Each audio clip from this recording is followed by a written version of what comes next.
Welcome to Core Concept HQ, where big ideas are simplified. Today's book summary is Atomic Habits by James Clear. So today we're diving deep into an idea that honestly feels a little counterintuitive. The idea that to get these huge, remarkable results, you don't need massive change. No, not at all. It's actually the opposite. It's about a consistent, almost, boring focus on tiny improvements. And this whole system James Clear lays out, it wasn't just some theory he came up with. Right. It was born out of absolute necessity. Total necessity. I mean, his story is just incredible. He's in his sophomore year of high school at baseball practice, and a teammate's bat slips. And it hits him square in the Square in the face. And we're not talking about a minor injury here. This was catastrophic. A crushed nose, multiple skull fractures. He shattered both eye sockets. Wow. His brain swelled up so much that doctors had to put him in a medically induced coma just to keep him stable. I can't even imagine that kind of trauma. You wake up from that and your whole world is just gone. It was. He had double vision for weeks. He had to go through basic physical therapy just to learn simple motor skills again. It took him months before he could even drive a car. And his whole identity was wrapped up in being an athlete. Exactly. So when he finally gets back to baseball the next year, he gets cut from the varsity team. I mean, talk about a blow to your identity. But that's where the whole system starts, isn't it? That horrific event is the catalyst. It is. His journey back wasn't one big heroic comeback. It was this accumulation of tiny, almost trivial changes. He gets to college, Denison University, and he just focuses on rebuilding his life brick by brick. Things you wouldn't even connect to athletic performance. Right, like he made sure his famously messy dorm room was always tidy. He forced himself to go to bed early every single night. He started a weightlifting routine, but he kept it manageable and, above all, consistent. So he's using these little habits as the building blocks, not just for his body, but for his confidence, for his identity. That's the key. And the results over time were just profound. 6 years after that injury nearly killed him, he was named the top male athlete at his university. Which really, it perfectly defines the whole concept we're here to talk about, the atomic habit. Yeah, and the word atomic is so important here. It doesn't just mean small. It means, the single irreducible unit of a larger system. These are the foundational pieces. So if you're listening and you want better results, the book's argument is, don't set bigger goals. Forget the goals for a second. Focus on improving your system, your daily actions. That's the whole thesis. The goal is just the destination. The system is the car that gets you there. Right. If you want a better output, you have to fix the input. Exactly. So our mission today is to really unpack that practical framework for you, those 4 laws of behavior change, so you can see how to build the good habits and, maybe more importantly, how to break the bad ones. Using the smallest possible steps. It's all about engineering your life to make success almost inevitable. Okay, so let's get into the absolute foundation of this whole thing, which is the math, the compound interest of self-improvement. Right, the power of getting just 1% better. Which sounds like nothing, doesn't it? If I say I'm going to improve by 1% today, it feels completely negligible. You dismiss it. And that is exactly why most people fail. We are wired to look for immediate visible change. But the compounding effect, it's just so counterintuitive. It really is. But when you look at the actual numbers, if you get just 1% better at something every single day for a year, 365 days. the result is, well, it's spectacular. You take 1.01 and you raise it to the power of 365. You end up almost 38 times better than when you started. It's an exponential curve. That tiny, invisible daily effort creates this huge jump. But, and this is the really crucial part for everyone listening, It cuts both ways. it cuts both ways, and just as powerfully. If you get 1% worse every day for a year, that's 0.99 to the power of 365, you decline to almost zero. You're back at square one, or even worse. It's why we can rationalize a single bad decision so easily, right? Oh, I'll just miss one workout. I'll eat this one unhealthy meal. Yes, because in the short term, that one decision doesn't matter. The scale won't move. But the danger isn't the single action, it's the trajectory. You just cast a vote for being the kind of person who skips commitments. So our current reality, whether it's our health, our finances, our knowledge, it's just a lagging measure of our past habits. Exactly, a lagging measure. If you're successful now, but you're building bad habits, that's just the tail end of a previously good system. You're on a downward slope. The reverse is also true. And this isn't just a personal thing. The book is this perfect high-stakes example with British cycling. Oh, it's a fantastic story. I mean, starting in 2003, this was an organization that was just synonymous with mediocrity. Almost 100 years of it. They hadn't won a Tour de France in over a century. It got so bad that a major bike manufacturer refused to even sell them bikes because they thought it would hurt their brand. Can you imagine? So in comes this new performance director, Dave Brailsford, and his strategy was just genius in its simplicity. He called it the aggregation of marginal gains. So no single big breakthrough. Nope. He just committed to finding a tiny 1% margin of improvement in absolutely everything they did, no matter how trivial it seemed. And he got so forensic with it. I mean, you have the obvious stuff, right? Sure, redesigned bike seats, biofeedback sensors, lighter racing suits, the expected stuff. But then it gets weird. It gets really weird. They tested different massage gels to see which one led to faster muscle recovery. They hired a surgeon to teach the riders the most effective way to wash their hands to reduce the chance of catching a cold. A cold. Something that could sideline you for a week. Right. And they figured out the perfect pillow and mattress for each individual rider to get the best possible night's sleep. Okay, but the detail that always gets me is the team truck. They painted the inside of the team truck white. Why? To spot dust? To spot dust. That seems insane. But think about the marginal gain. By painting it white, they could see every tiny particle of dust that could get into the finely tuned bike mechanics and degrade performance by a fraction of a percent. It wasn't about adding speed, it was about preventing loss. It was about eliminating friction. That dedication to the system, it's just staggering. And the results came so much faster than anyone expected. 5 years after he started, they dominated the 2008 Olympics. They won 60% of the available gold medals in cycling. An unheard of number. Unheard of. Then they did it again 4 years later, shattering records. And in road racing, they won 5 Tour de France titles in 6 years. From total failure to global dominance, built on hundreds of tiny 1% changes. So if it's that powerful, why do we all give up? You start a new habit, you go for a few weeks, and you just stop. Because we get stuck in what Clear calls the plateau of latent potential. That valley of disappointment. Exactly. It's that initial gap between the effort you're putting in and the results you can see. You go to the gym for a month, you look in the mirror, and nothing looks different. So you think it's not working, and you quit. We have to get our heads around the fact that breakthrough moments are always preceded by a long period of invisible progress. The ice cube analogy is perfect for this. It is. Imagine you have an ice cube in a room that's 25 degrees. You start raising the temperature, 26, 27, 30, 31 degrees. You're putting in the work, but the ice cube is still a solid block of ice. The outcome hasn't changed. But then you make that 1 degree shift to 32 degrees, and suddenly it starts to melt. That final degree didn't feel any different, but it unlocked all the potential that had been building up the whole time. The work wasn't wasted, it was just being stored. We see it in nature, too. That Chinese bamboo that spends 5 years underground building a root system you can't even see. And then, bam, it shoots up 90 feet in 6 weeks.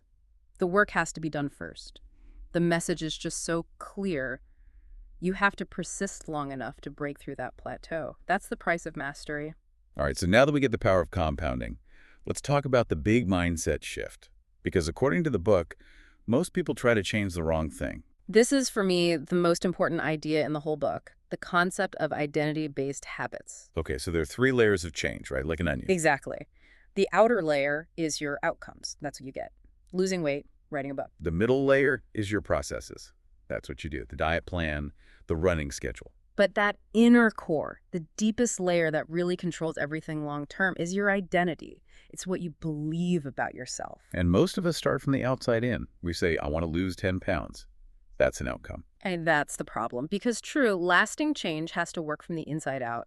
You have to start by focusing on who you wish to become. And every single action you take is like a vote for that identity. Yeah. I love that metaphor. It's so powerful because it makes identity change feel manageable. You don't need some huge revelation. You just need to accumulate more votes for the new identity than you have for the old one. So the goal isn't to read a book. The goal is to become a reader. The goal isn't to run a marathon. The goal is to become a runner. Every time you read one page, you've cast a vote for I'm a reader. But wait, how is that really different?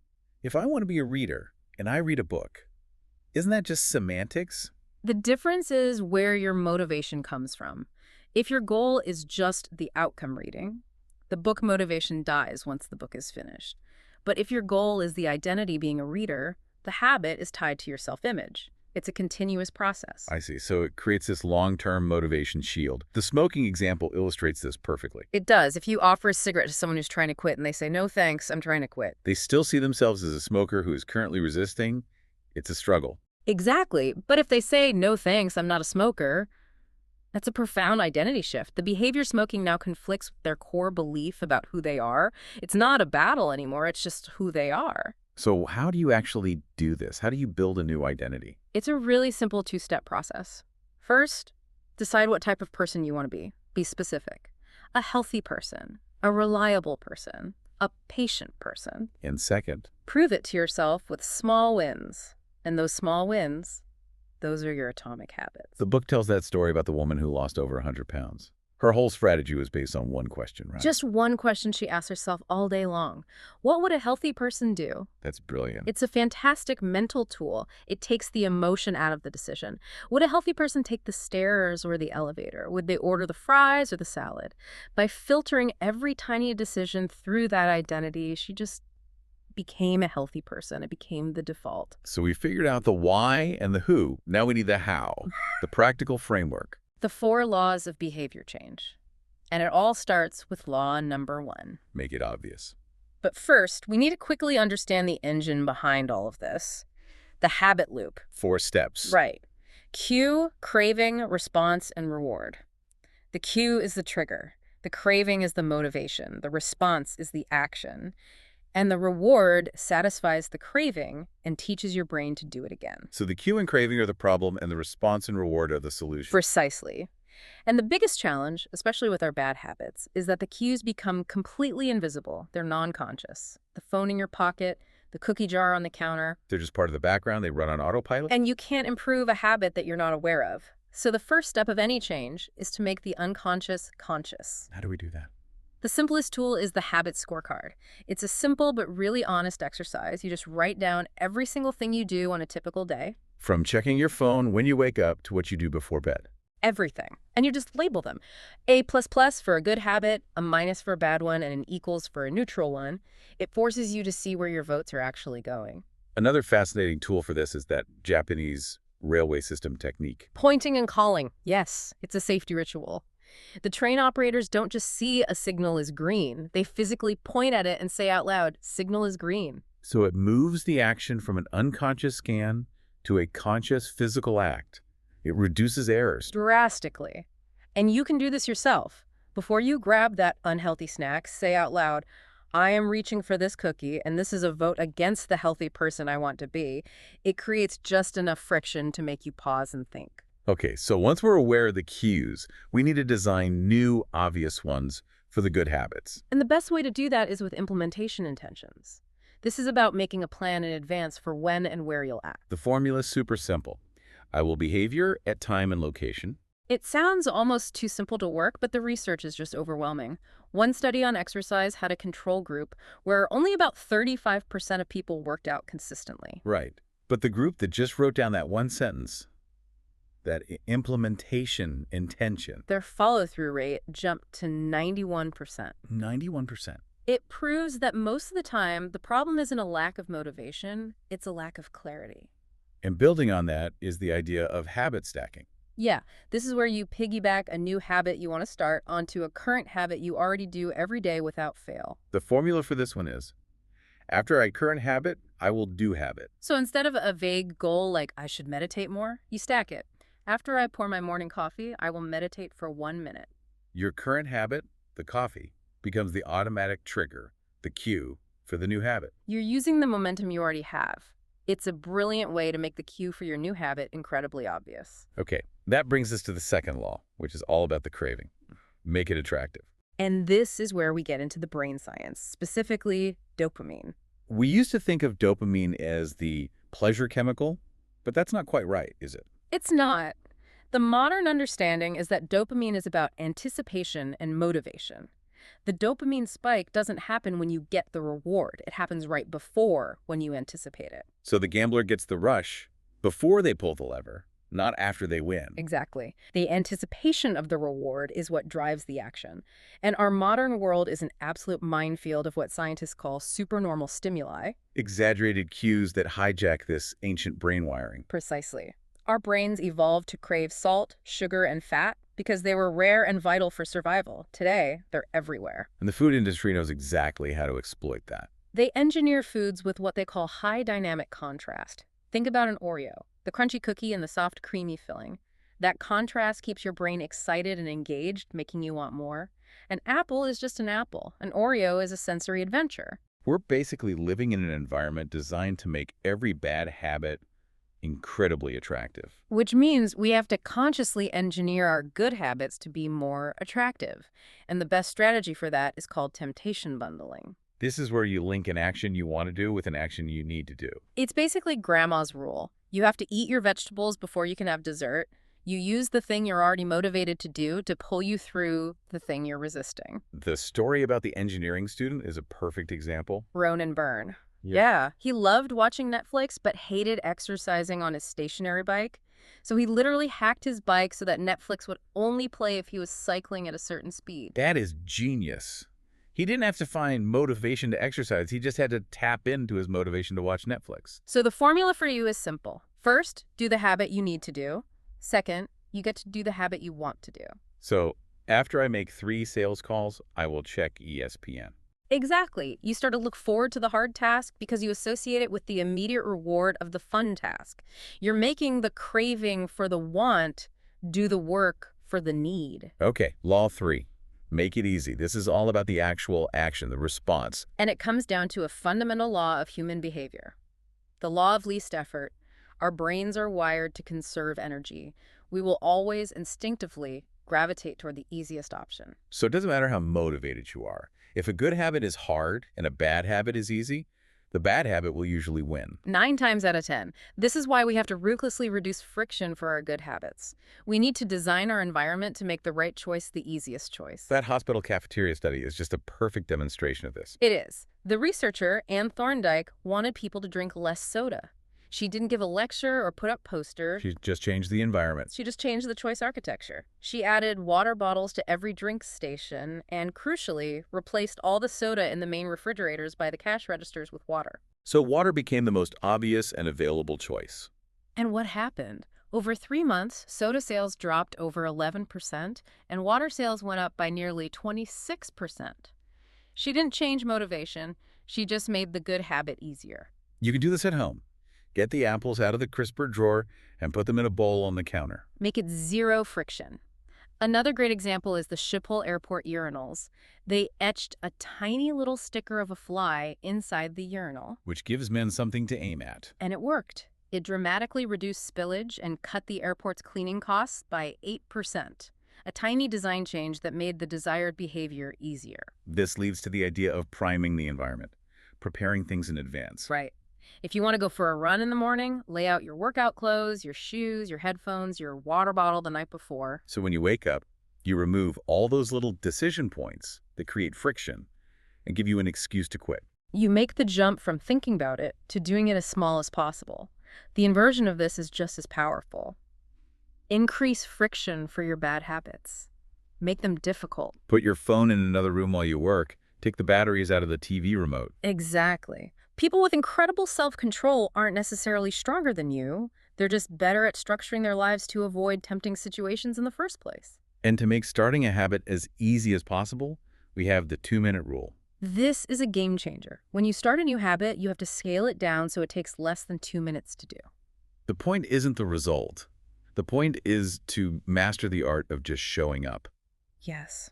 The choreographer Twyla Tharp said her daily ritual wasn't the 2-hour workout. It was the 2-minute act of hailing the cab to go to the gym. Once that was done, the hard part was over. So read a chapter every night becomes read 1 page. Do 30 minutes of yoga becomes take out my yoga mat. You make it so easy you can't say no. You're just casting that vote for your identity as someone who shows up. Okay, the 4th and final law, which ties it all together, make it satisfying. This is the one that closes the loop. It's about the reward. And the updated rule of behavior change is this. What is immediately rewarded is repeated. What is immediately punished is avoided. And that word, immediately, is the key, isn't it? Because our brains are not built for the modern world. Not at all. We live in a delayed return environment. The reward for exercising today is being healthy a year from now. The reward for saving money today is a comfortable retirement decades from now. But the bad habits, they give you an instant payoff. That donut tastes good now. That impulse purchase feels great now. Our brains are wired for immediate gratification. We evolved in a world where you had to prioritize the now to survive. So we have to find a way to give ourselves an immediate reward for our good habits. To bridge that gap between the action and the long-term payoff. And it explains why simple products work. Wrigley's gum wasn't just functional, they added mint and fruit flavors. That taste is an immediate, satisfying reward that reinforces the habit. Same with the minty feeling from toothpaste. But what about habits where you're trying to not do something? Like not spending money. There's no satisfying action there. Right, it's just deprivation. And that feels terrible. The solution is to make the avoidance visible and rewarding. The avoidance account. Exactly. You set up a separate savings account and you label it with your goal, like trip to Europe. Every time you resist buying that $5 coffee, you immediately transfer $5 into that account. So the immediate reward is seeing that balance go up. It makes the act of saving feel good right now.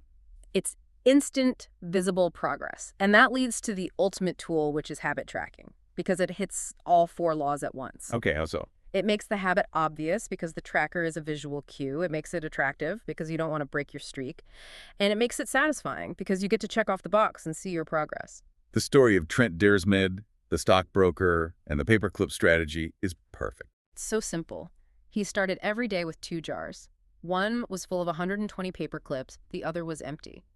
After every single sales call he made, he would move 1 paper clip from the full jar to the empty jar. His goal wasn't to make sales. It was just to move 120 paper clips. And that tiny, immediate, satisfying act of moving a paper clip was enough. Within 18 months, he was a top performer at his firm. The key takeaway from all tracking is never break the chain.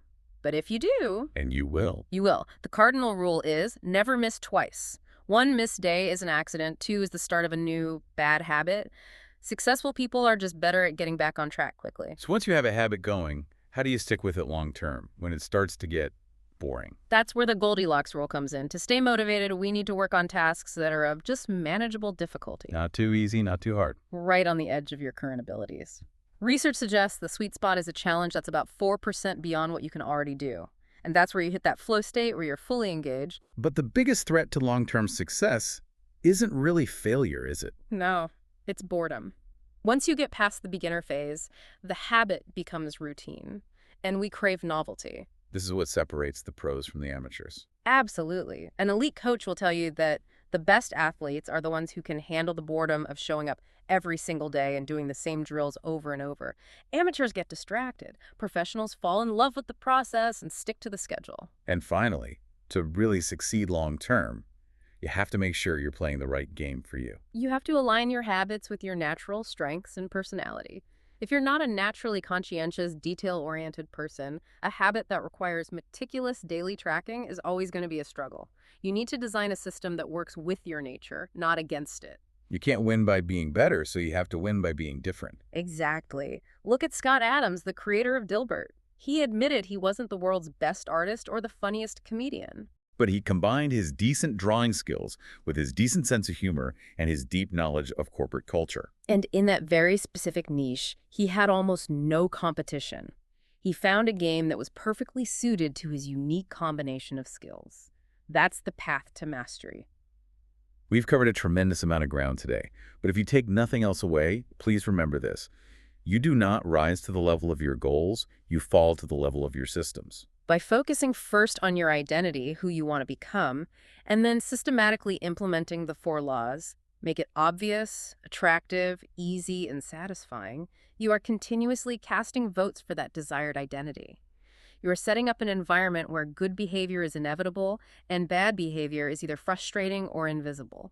This entire framework is designed to help us navigate the gap between what we know we should do, for that delayed reward, and what our ancient brain desperately wants to do right now. It's a strategy for leveraging anticipation and instant satisfaction to drive those long-term exponential results. And that leads us to a final provocative thought for you to consider.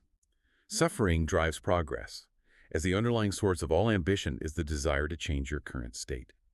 Without craving, we are satisfied, but we lack the necessary drive for progress. How can you channel the healthy dissatisfaction required for continuous improvement and system refinement without succumbing to the emotional decision-making that leads to those instant poor choices? How do you maintain the intense drive without letting the desire run rampant? Thanks for listening, and don't forget at Core Concept HQ, we simplify powerful ideas to help you live smarter. See you in the next summary.